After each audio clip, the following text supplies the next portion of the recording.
नमस्कार दोस्तों, MPN academy में आप सभी का हार्दिक अभिनंदन है। प्रस्तुत है weekly current affairs test series. दोस्तों, इस वीडियो में हम लोग 24 से लेकर 31 मई 2022 तक के समसामयिक घटनाक्रम पर आधारित 30 महत्वपूर्ण मल्टीपल चॉइस क्वेश्चंस को व्याख्या के साथ हल करेंगे। Friends, the English edition of this video along with its PDF with full description in English is available on MPN Academy app. The course name is 68th BPSC Current Affairs course in English. पहला प्रश्न है, लड़ाकू aviator यानी combat aviator के तौर पर army में शामिल होने वाली पहली महिला अधिकारी कौन बनी हैं? सही जवाब है ऑप्शन नंबर डी, अभिलाषा बराक। 26 साल की उम्र में हरियाणा की कैप्टन अभिलाषा बराक भारतीय सेना की पहली महिला लड़ाकू एविएटर बन गई हैं। 25 मई को अभिलाषा ने सफलतापूर्वक अपना 6 महीने का कॉम्बैट आर्मी एविएशन कोर्स पूरा किया। अभिलाषा को इसके बाद कॉम्बैट एविएटर के रूप में आर्मी एविएशन कॉर्प में शामिल किया गया है। अभिलाषा को 2072 आर्मी एविएशन स्क्वाड्रन की दूसरी उड़ान के लिए नामित किया गया है, जो ध्रुव एडवांस्ड लाइट हेलीकॉप्टर संचालित करती है। दिल्ली के नए उपराज्यपाल कौन नियुक्त किए गए हैं? सही जवाब है option number D, Vinay Kumar Saxena. Delhi के उपराज्यपाल अनिल बैजल ने 18 मई को अपने पद से इस्तीफा दे दिया।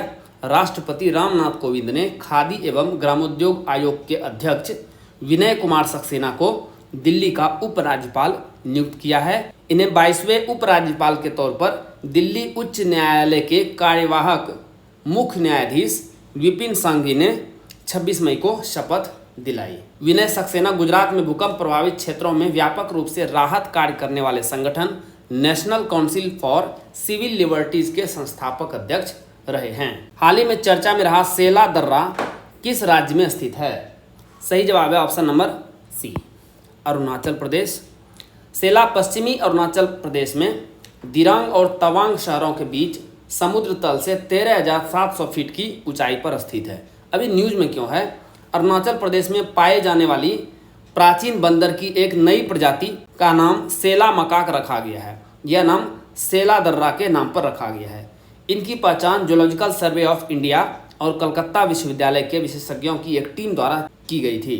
अध्ययन में सेला मकाक को आनुवांशिक रूप से अरुणाचल प्रदेश के मकाक प्रजाति का करीबी बताया गया है और इसका जूलॉजिकल नेम है मकाका सेलाई। भारत के सबसे बड़े ड्रोन फेस्टिवल भारत ड्रोन महोत्सव 2022 का उद्घाटन किस शहर में किया गया है? सही जवाब है ऑप्शन नंबर ए, दिल्ली में।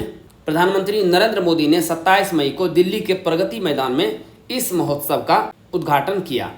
प्रधानमंत्री ने कहा कि ड्रोन का प्रयोग हर सेक्टर में किया जा रहा है। घरेलू उद्योग को बढ़ावा देने के उद्देश्य से ही फरवरी में ड्रोन के आयात पर प्रतिबंध का भी ऐलान कर दिया गया है। अब केवल रिसर्च एंड डेवलपमेंट, डिफेंस और सिक्योरिटी के लिए ही ड्रोन आयात की अनुमति है। महोत्सव में सरकारी अधिकारियों, विदेशी राजनयिकों, सशस्त्र बलों, केंद्रीय सशस्त्र पुलिस बलों, सार्वजनिक क्षेत्र के उपक्रमों, निजी कंपनियों और ड्रोन स्टार्टअप आदि सहित 1,600 से अधिक प्रतिनिधियों ने भाग लिया। हाल ही में राष्ट्रीय खनिज कांग्रेस का आयोजन किस शहर में किया गया है? सही जवाब है ऑप्शन नंबर डी, उड़ीसा की राजधानी भुवनेश्वर में। राष्ट्रीय खनिज कांग्रेस यानी नेशनल मिनरल कांग्रेस को मुख्य अतिथि के रूप में संबोधित करते हुए कोयला मंत्रालय के अतिरिक्त सचिव बीके तिवारी ने कहा कि मंत्रालय ने वर्ष 2030 तक ध्यान में रखिएगा ये फिगर 100 मीट्रिक टन कोयला गैसीकरण प्राप्त करने के लिए एक राष्ट्रीय मिशन दस्तावेज तैयार किया है। कोयले को जलाने की तुलना में कोयला गैसीकरण को स्वच्छ विकल्प माना जाता है। गैसीकरण कोयले के रासायनिक गुणों के उपयोग की सुविधा प्रदान करता है। कोयले का इन सीटू गैसीकरण या भूमिगत कोयला गैसीकरण कोयले को गैस में परिवर्तित करने की तकनीक है। इसे कुओं के माध्यम से निकाला जाता है। जो छात्र इस YouTube चैनल पर जारी सभी करंट अफेयर्स वीडियोस की PDF प्राप्त करना चाहते हैं, उनके लिए यहाँ जानकारी दी जा रही है। सबसे पहले आइए समझते हैं कि आपको MPN academy current affairs PDFs की आवश्यकता क्यों है। MPN एकेडमी PDFs ही क्यों? दोस्तों, हमने करके दिखाया है। पिछले 3 वर्षों में 4 महत्वपूर्ण एग्जाम्स हुए हैं और उसमें MPN एकेडमी का परफॉर्मेंस कैसा रहा है आइए आपको दिखाते हैं। 66वीं BPSC प्रीलिम्स का एग्जाम हुआ था 2020 में 27 दिसंबर को, जिसमें से 41 प्रश्न पूछे गए थे करंट अफेयर्स सेक्शन से। 36 प्रश्न टैली हुआ है एमपीएन एकेडमी पीडीएफ से। परफॉर्मेंस कितना रहा? 87.80%। 2021 में बीपीएससी द्वारा कोई एग्जाम कंडक्ट नहीं कराया गया था, तो हमने सेकेंड बेस्ट एग्जाम को लिया है Bihar SI prelims exam 2021। Shift 1 और शिफ्ट 2 दोनों मिला करके 36 करंट अफेयर्स से क्वेश्चन पूछे गए थे, जिसमें से 31 टैली हुआ है एमपीएन एकेडमी पीडीएफ से। परफॉर्मेंस रहा 86.11%। यह एग्जाम 26 दिसंबर को हुआ था। 2022 में 2 परीक्षा हुई है। एक परीक्षा तो रद्द हो गई है, कैंसिल हो गई है पेपर लीक के कारण से। 67वीं बीपीएससी पीटी परीक्षा 2022 8 मई को यह एग्जाम हुआ था, जिसमें से 30 प्रश्न करंट अफेयर्स सेक्शन से पूछे गए थे।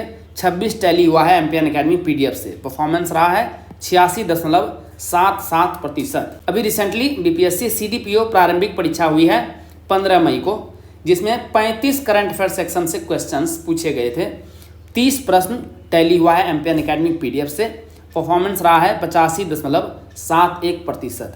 तो आपने देखा कि किस प्रकार से पिछले 4 परीक्षा में 85% से ज़्यादा प्रश्न MPN academy current affairs PDF से टैली हुआ है। दोस्तों, इन सारे एग्जाम्स में पूछे गए करंट अफेयर्स क्वेश्चन और एमपीएन एकेडमी में कहां से टैली हुआ है पूरे प्रमाण के साथ वीडियो यूट्यूब पे भी मिल जाएगी और टेलीग्राम पे भी मिल जाएगी। टेलीग्राम पे सर्च करेंगे एमपीएन एकेडमी और इस प्रकार से ये लोगो दिखेगा, वहां पर आप ज्वाइन कर लेंगे। दोस्तों, यदि आप 67वीं बीपीएससी प्रीलिम्स का री एग्जाम देने वाले हैं या 68वीं बीपीएससी प्रीलिम्स का एग्जाम देने वाले हैं, तो आपको ये वीडियो जरूर देखनी चाहिए। इससे आपको करंट अफेयर्स सेक्शन में रिसेंट ईयर्स में किस प्रकार के क्वेश्चंस पूछे जाते हैं, पैटर्न का पता चलेगा। साथ ही साथ एमपीएन एकेडमी पीडीएफ को कैसे इस्तेमाल आपको करना है ये भी पता चलेगा। आइए अब चर्चा करते हैं कि इन पीडीएफ कोर्स में किस प्रकार की सामग्री मिलेगी आपको। दोस्तों, 67वीं बीपीएससी और 68वीं बीपीएससी दोनों का कोर्स उपलब्ध है करंट अफेयर्स का। इन करंट अफेयर्स के साल भर के कंटेंट को रिवाइज करने में आपको केवल 18 घंटे का समय लगेगा। कैसे? देखिए, 3 प्रकार के कंटेंट आपको प्रोवाइड किए जाते हैं। साप्ताहिक current affair test series MCQs format में राष्ट्रीय और अंतर्राष्ट्रीय लेवल का। इसमें आपको 50 पीडीएफ मिलेगा साल भर में। 1 महीने में 4 पीडीएफ मिलती है, तो 12 महीने का 48 पीडीएफ हो गया। एक इकोनॉमिक सर्वे और एक बजट, कुल मिला के 50 पीडीएफ। एक पीडीएफ को रिवाइज करने में आपको 6 मिनट का समय लगेगा। तो कुल 5 घंटे में आप इन weekly current affair test series को अच्छे से रिवाइज कर पाएंगे। सेकेंड नंबर पे है मासिक current affairs, monthly current affairs short notes में। ये आपको राष्ट्रीय और अंतर्राष्ट्रीय लेवल का मिलेगा। 12 महीने का 12 पीडीएफ। एक पीडीएफ को रिवाइज करने में लगभग आधा घंटा का समय लगेगा, तो कुल 6 घंटे में आप इसे भी समाप्त कर देंगे।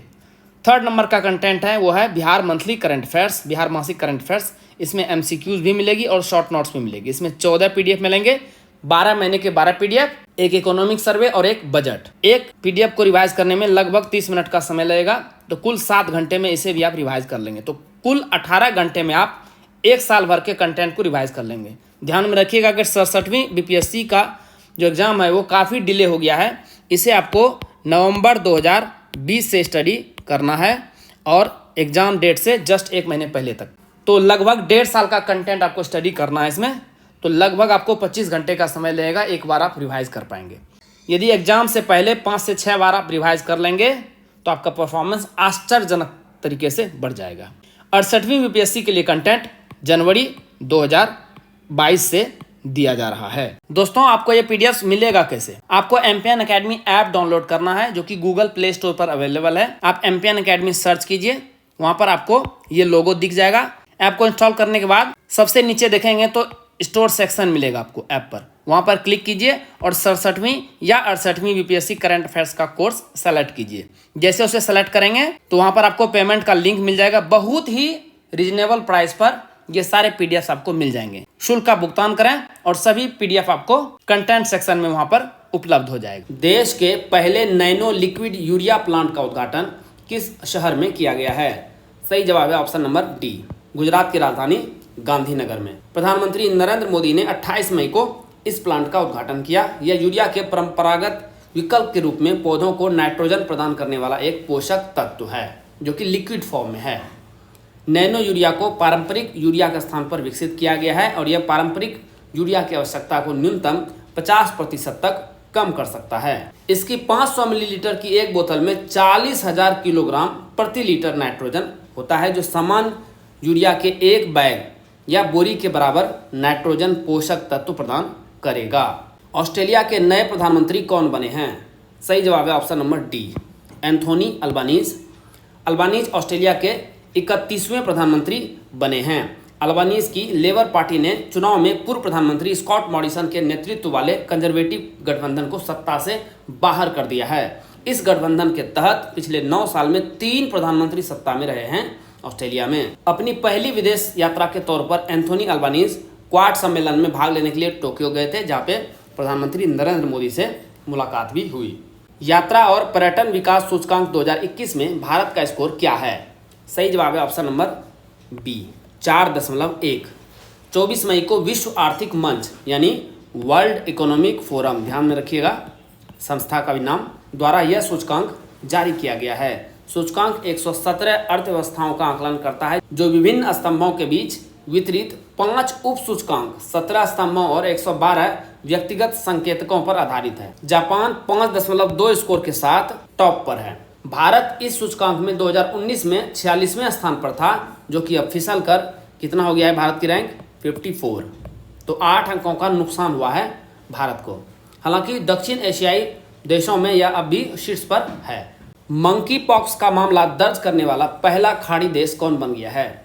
सही जवाब है ऑप्शन नंबर डी, संयुक्त अरब अमीरात।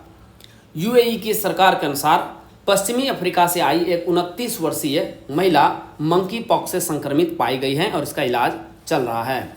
अब देखिए, खाड़ी देश की बात हुई है तो यह है पर्शियन गल्फ, और इसी के आसपास के देश को खाड़ी का देश कहा जाता है। और यहाँ है यूएई। एक संगठन है खाड़ी सहयोग परिषद, जो कि अरब प्रायद्वीप में 6 देशों का गठबंधन है। इसमें कौन कौन से देश शामिल हैं? GCC में यानी खाड़ी सहयोग परिषद में बहरीन है। देखिए बहरीन कहाँ पर है? यहाँ पर छोटा सा island country. Kuwait, Oman, Qatar, Saudi Arab और यूएई। ईरान इसका मेंबर नहीं है। 1 महीने से कम समय में 8000 मीटर से अधिक ऊंचाई की 4 पर्वत चोटियों को फतह करने वाली पहली भारतीय महिला कौन बन गई है? सही जवाब है option number C, Baljit Kaur. Himachal Pradesh की यह 27 साल की पर्वतारोही माउंट लहोत्से पर चढ़ाई करके पहली इंडियन बन गई है, जिन्होंने एक ही सीजन यानी 24 दिनों में 4-8 मीटर पर चढ़ाई की है। माउंट लहोत्से पर चढ़ाई पूरी करके बलजीत ने 5-8 की चढ़ाई के रिकॉर्ड की भी बराबरी कर ली, जिसे महाराष्ट्र की पर्वतारोही प्रियंका मोहिते ने बनाया था। बलजीत ने दुनिया के 4थे सबसे ऊंचे पीक माउंट लहोत्से पर सफलतापूर्वक चढ़ाई अपने गाइड मिंगमा शेरपा के साथ की। ध्यान में रखिएगा, एक स्टैटिक पोर्शन का क्वेश्चन है कि एवरेस्ट पर फतह करने वाली पहली भारतीय महिला कौन थी? उनका नाम था बछेंद्री पाल। घर से काम करने के लिए दुनिया का सबसे अच्छा शहर कौन है? सही जवाब है option number B, Singapore. Mobile access tech company कीजी ने जर्नल ऑफ पब्लिक इकोनॉमिक्स और विश्व बैंक के डेटा का विश्लेषण करके यह वर्क फ्रॉम होम की रिपोर्ट तैयार की है। सिंगापुर के बाद दूसरा स्थान वाशिंगटन का है। टॉप 10 में भारत का कोई भी शहर शामिल नहीं है। किस लेखिका को अनुवादित हिंदी उपन्यास टॉम्ब ऑफ सैंड के लिए अंतर्राष्ट्रीय बुकर पुरस्कार मिला है? सही जवाब है option number C, Geetanjali Shree. यह किसी भारतीय भाषा में लिखी गई पहली पुस्तक बन गई है जिसे अंतर्राष्ट्रीय बुकर पुरस्कार से सम्मानित किया गया है। मूल रूप से हिंदी में रेत समाधि के रूप में प्रकाशित पुस्तक लेखक गीतांजलि श्री द्वारा लिखी गई है और डेजी रॉकवेल द्वारा अंग्रेजी में अनुवादित है। यह किताब एक 80 वर्षीय महिला की कहानी बताती है, जो अपने पति की मृत्यु के बाद एक गहरे अवसाद का अनुभव करती है। आखिरकार वह अपने अवसाद को दूर करती है और अंततः अतीत का सामना करने के लिए पाकिस्तान का दौरा करने का फैसला करती है, जिसे उसने विभाजन के दौरान छोड़ दिया था। अंतर्राष्ट्रीय बुकर पुरस्कार वार्षिक रूप से किसी एक पुस्तक को प्रदान किया जाता है जिसका अंग्रेजी में अनुवाद किया गया हो और यूके या आयरलैंड में प्रकाशित किया गया हो। हाल ही में ट्विटर के निदेशक मंडल से इस्तीफा किसने दिया है? सही जवाब है option number B, Jack Dorsey. Jack Dorsey ने ट्विटर के निदेशक मंडल यानी बोर्ड ऑफ डायरेक्टर्स का पद छोड़ दिया है, क्योंकि टेस्ला के सीईओ एलन मस्क फेक और स्पैम ट्विटर अकाउंट्स की संख्या जाहिर करने को लेकर माइक्रो ब्लॉगिंग प्लेटफॉर्म ट्विटर से लड़ाई कर रहे हैं। ट्विटर बोर्ड से उनका बाहर निकलना कंपनी से इनके पूर्ण रूप से बाहर निकलने का प्रतीक है, क्योंकि जैक डोर्सी ने ही ट्विटर की स्थापना की थी। डोर्सी ने पिछले साल नवंबर में सीईओ के पद से इस्तीफा दिया था। इसके बाद भारत के पराग अग्रवाल को ट्विटर का सीईओ बनाया गया है। भारत और बांग्लादेश के बीच द्विपक्षीय नौसैनिक अभ्यास बोंगो सागर का तीसरा संस्करण कहां पर आयोजित किया गया है? सही जवाब है ऑप्शन नंबर ए, पोर्ट मोंगला। मैप देखेंगे बांग्लादेश का तो इधर वेस्ट बंगाल है भारत का, और इसी के नज़दीक है ये पोर्ट मोंगला, और यहाँ है बे ऑफ बंगाल। यह एक वार्षिक अभ्यास है।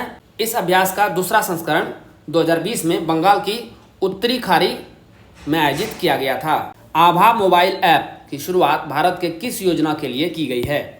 सही जवाब है ऑप्शन नंबर ए, आयुष्मान भारत योजना।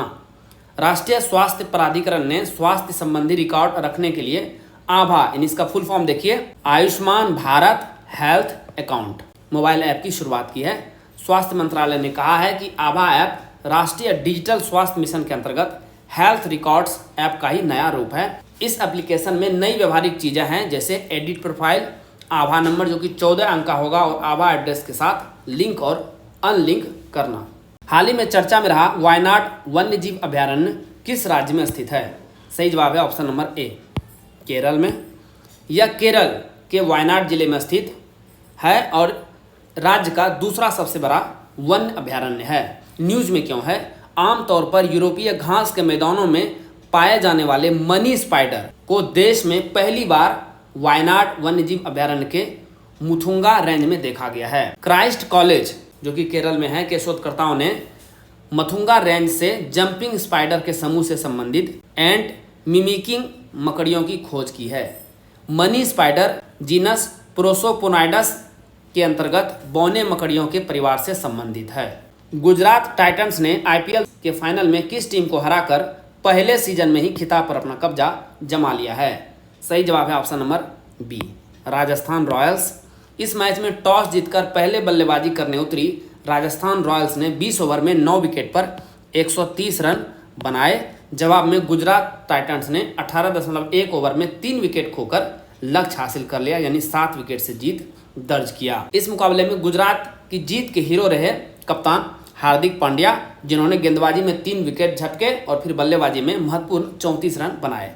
Gujarat Titans Indian Premier League का खिताब जीतने वाली छठी टीम बनी है। आईपीएल ट्रॉफी जीतने वाले पहले भारतीय मुख्य कोच कौन बन गए हैं? सही जवाब है ऑप्शन नंबर सी, आशीष नेहरा। पूर्व भारतीय राष्ट्रीय क्रिकेट टीम के बाएं हाथ के तेज गेंदबाज आशीष नेहरा, जिन्हें आईपीएल 2022 टूर्नामेंट से पहले नई टीम गुजरात टाइटंस के मुख्य कोच के रूप में नियुक्त किया गया था, ने इतिहास रच दिया है। आईपीएल ट्रॉफी जीतने वाले पहले भारतीय मुख्य कोच बन गए हैं। अब तक कोई भी भारतीय खिलाड़ी यह उपलब्धि हासिल नहीं कर पाया था। अनिल कुंबले मेंटर के रूप में 2 बार मुंबई इंडियंस को चैंपियन बना चुके हैं, 2013 और 2015 में, लेकिन मुख्य कोच के रूप में कोई भी भारतीय नहीं था। गैरी कर्स्टन इस टीम के बल्लेबाजी कोच और मेंटर थे। विश्व स्वास्थ्य संगठन WHO द्वारा किस राज्य को विश्व तंबाकू निषेध दिवस पुरस्कार 2022 के लिए चुना गया है? सही जवाब है ऑप्शन नंबर बी, झारखंड। ये मैप देखिए झारखंड का। वैश्विक वयस्क तंबाकू सर्वेक्षण 1 के रिपोर्ट के अनुसार झारखंड में NTCP वर्ष 2012 में लागू किया गया था। तब राज्य में तंबाकू की दर कितना थी? 51.2% थी, जिनमें से 48% लोग गैर धूम्रपान तरीकों से इसका सेवन करते थे। जब GATS 2 यानी वैश्विक वयस्क तंबाकू सर्वेक्षण 2 रिपोर्ट वर्ष 2018 में प्रकाशित की गई, जिसके मुताबिक झारखंड में तंबाकू सेवन करने वालों की संख्या 51.2% से घट करके 38.9% रह गई और 48% से घटकर 35.4% रह गई गैर धूम्रपान तरीकों से इसका सेवन करने वाले। तो इसी उपलब्धि के लिए झारखंड को यह सम्मान मिला है। किस देश ने अपनी हाइपरसोनिक क्रूज मिसाइल जिरकॉन का सफल परीक्षण किया है? सही जवाब है ऑप्शन नंबर ए, रूस। रूस ने 28 मई को बेरेंट्स सागर में इसका सफल परीक्षण किया। परमाणु हथियार ले जाने में सक्षम इस मिसाइल ने सफ़ेद सागर, व्हाइट सी, कहाँ पर है ये? बेरेंट्स सागर का दक्षिण प्रवेश जो होता है उसी को व्हाइट सी कहा जाता है, में 1000 किलोमीटर से थोड़ी ज़्यादा दूरी पर मौजूद टारगेट को सटीकता के साथ नष्ट कर दिया। इस मिसाइल की गति ही इसकी सबसे बड़ी खासियत है। हाइपरसोनिक मिसाइल आवाज़ की गति से 9 गुना ज़्यादा गति में यात्रा कर सकती है।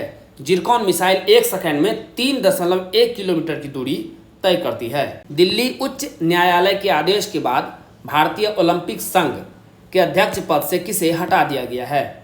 सही जवाब है ऑप्शन नंबर सी, नरेंद्र ध्रुव बत्रा। 25 मई को बत्रा को IOA के प्रमुख पद से हटा दिया गया था, जब दिल्ली उच्च न्यायालय ने हॉकी इंडिया में आजीवन सदस्य के पद को रद्द कर दिया गया था, जिसके सौजन्य से इन्होंने 2017 में शीर्ष निकाय चुनाव लड़ा था और जीता भी था। अनिल खन्ना को कार्यवाहक अध्यक्ष नियुक्त किया गया है। बत्रा साल 2017 में अंतर्राष्ट्रीय हॉकी महासंघ FIH के भी अध्यक्ष बने थे। पिछले साल बत्रा को लगातार दूसरे कार्यकाल के लिए FIH का अध्यक्ष चुना गया है और ये 2024 तक इस पद पर रहेंगे। इंदिरा गांधी शहरी रोजगार योजना किस राज्य में शुरू की गई है? सही जवाब है ऑप्शन नंबर सी, राजस्थान में। यह 2022-23 राजस्थान के राज्य के बजट में मुख्यमंत्री अशोक गहलोत द्वारा घोषित एक शहरी रोजगार योजना है। इस योजना के कार्यान्वयन पर सरकार सालाना 800 करोड़ रुपये खर्च करेगी। इस योजना के तहत शहरी क्षेत्रों में रहने वाले लोगों को प्रति वर्ष कम से कम 100 दिन का रोजगार दिया जाएगा। न्यूज़ में क्यों है? राजस्थान के मुख्यमंत्री ने इस योजना के कार्यान्वयन के लिए नए दिशा निर्देशों को मंजूरी दी है। अदानी ग्रुप ने किस राज्य में 60,000 करोड़ रुपये के निवेश के लिए हाल ही में एक समझौता ज्ञापन MOU पर हस्ताक्षर किए हैं? सही जवाब है option number D, Andhra Pradesh. Adani green energy राज्य में 3,700 मेगावाट का हाइड्रो स्टोरेज प्लांट और 10,000 मेगावाट की सौर ऊर्जा परियोजना स्थापित करेगी। इससे प्रत्यक्ष व परोक्ष रूप से लगभग 10,000 लोगों को रोजगार मिलने की संभावना है। देखिए, MOU पर जब साइन किया गया था तो आंध्र प्रदेश के मुख्यमंत्री YSR और गौतम अदानी। भारत सरकार ने घरेलू उपलब्धता और कीमतों की स्थिरता बनाए रखने के लिए 1 जून 2022 से चीनी के सीमित निर्यात की अनुमति देने का फैसला लिया है। इसकी अधिकतम सीमा कितनी रखी गई है? सही जवाब है option number A, 100 lakh metric ton. विदेश व्यापार महानिदेशालय DGFT ने कहा कि चीनी, चाहे वो कच्ची हो, परिकृष्ट हो या सफ़ेद हो, सभी प्रकार की चीनी का निर्यात 1 जून 2022 से प्रतिबंधित श्रेणी में रखा गया है। 31 अक्टूबर 2022 तक चीनी के निर्यात की अनुमति चीनी निदेशालय, खाद्य और सार्वजनिक वितरण विभाग की विशिष्ट अनुमति के साथ ही दी जाएगी। सरकार ने चीनी मौसम 2021-22, चीनी मौसम कब चलता है? अक्टूबर से लेकर के अगले साल सितंबर तक। तो 2021 अक्टूबर से लेकर के 2022 सितंबर के दौरान 100 लाख मीट्रिक टन तक चीनी के निर्यात की अनुमति देने का निर्णय लिया है। इससे ज़्यादा निर्यात नहीं किया जा सकेगा। किस केंद्रीय मंत्री ने ब्रिक्स संस्कृति मंत्रियों की 7वीं बैठक में भाग लिया है? सही जवाब है option number B, Meenakshi Lekhi. संस्कृति और विदेश राज्य मंत्री मीनाक्षी लेखी ने वीडियो कॉन्फ्रेंसिंग के माध्यम से ब्रिक्स संस्कृति मंत्रियों की 7वीं बैठक में भाग लिया, जिसे चीन जनवादी गणराज्य द्वारा आयोजित किया गया था और सभी ब्रिक्स सदस्य राष्ट्रों ने भाग लिया था। ब्रिक्स के बीच समावेशी और पारस्परिक शिक्षा की विशेषता वाली सांस्कृतिक साझेदारी की स्थापना विषय के साथ ब्रिक्स देशों के बीच सांस्कृतिक गतिविधियों को बढ़ावा देने और विस्तार करने के उद्देश्य से एक चर्चा आयोजित की गई थी। मंत्रियों ने ब्रिक्स कार्य योजना 2022-26 को मंजूरी दी, जिसका उद्देश्य सांस्कृतिक सहयोग का विस्तार करना और 2015 ब्रिक्स सांस्कृतिक सहयोग समझौते को निष्पादित करना है। सीमा सड़क संगठन BRO ने किस राज्य या केंद्र शासित प्रदेश में स्थित नेचीफू सुरंग का उत्खनन कार्य पूरा कर लिया है? सही जवाब है ऑप्शन नंबर सी, अरुणाचल प्रदेश। यह सुरंग परियोजना वर्तक के तहत BRO द्वारा बनाई जा रही है। इस सुरंग की आधारशिला रक्षा मंत्री राजनाथ सिंह ने 12 अक्टूबर 2020 को रखी थी। पश्चिम कामेंग जिले में बालीपारा चारद्वार तवांग रोड पर स्थित यह 5700 फीट की ऊंचाई पर है और इसकी जो लंबाई है सुरंग की वो है 500 मीटर। यह D आकार का सिंगल ट्यूब डबल लेन सुरंग है। यह सुरंग आधुनिक सुरक्षा सुविधाओं से लैस होगी और दो तरफा यातायात को भी समायोजित करेगी।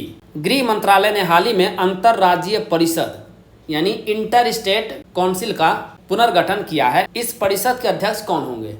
सही जवाब है ऑप्शन नंबर बी, प्रधानमंत्री।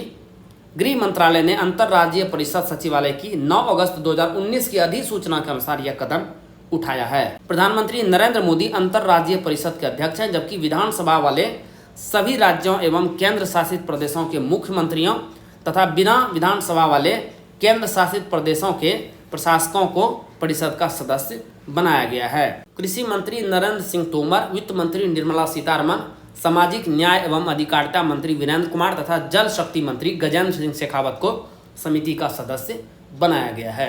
परम पोरुल नामक एक अत्याधुनिक सुपर कंप्यूटर का उद्घाटन किस संस्थान में किया गया है? सही जवाब है option number D, NIT Tiruchirappalli. यह सुपर कंप्यूटिंग सुविधा राष्ट्रीय सुपर कंप्यूटिंग मिशन NSM के चरण 2 के तहत स्थापित की गई है। इसमें इस्तेमाल अधिकांश घटकों का निर्माण एवं संयोजन देश में किया गया है। इसमें सॉफ्टवेयर स्टैक शामिल है, जिसे सरकार की मेक इन इंडिया पहल के अनुरूप CDAC यानी centre for development in advance computing द्वारा स्वदेशी रूप से विकसित किया गया है। यह system direct contact liquid cooling तकनीक पर आधारित है, ताकि यह उच्च शक्ति उपयोग प्रभावशीलता प्राप्त कर सके।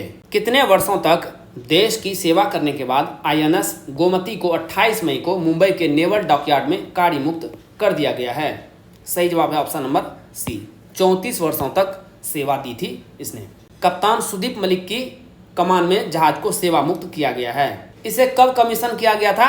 16 अप्रैल 1988 को, और सेवा मुक्त हुआ है 28 मई 2022 को। तो कुल 34 वर्षों तक सेवा इसने दी है। उस समय रक्षा मंत्री केसी पंत द्वारा बॉम्बे के मझगांव डॉक लिमिटेड में कमीशन किया गया था। Godavari class guided missile frigates का तीसरा जहाज INS गोमती कार्य मुक्त किए जाने के समय पश्चिमी बेड़े का सबसे पुराना जहाज था। राष्ट्रीय समुद्री सुरक्षा में उल्लेखनीय और असाधारण योगदान के लिए इसे 2 बार 2007-8 और 2019-20 में प्रतिष्ठित यूनिट प्रशस्ति पत्र से सम्मानित किया जा चुका है। जहाज की विरासत को लखनऊ में गोमती नदी के तट पर स्थापित किए जा रहे एक ओपन एयर संग्रहालय में रखा जाएगा। दोस्तों, जैसा कि बताया गया है, इस वीडियो लेक्चर का PDF और इस वीडियो लेक्चर का इंग्लिश एडिशन और साथ में इंग्लिश में फुल डिस्क्रिप्शन के साथ PDF एम्पियन अकेडमी ऐप पर उपलब्ध कराया गया है। दोस्तों, इन PDF के सहारे आप इस वीडियो लेक्चर को आसानी से 5 से 6 मिनट में रिवाइज कर पाएंगे, जिससे आपका बहुत सारा समय बचेगा, जिसे आप स्टैटिक पोर्शन पर लगा सकते हैं। एम्पियन अकेडमी ऐप का लिंक डिस्क्रिप्शन बॉक्स और पिन कमेंट सेक्शन में मिल जाएगा। चलिए अंतिम प्रश्न को हल करते हैं।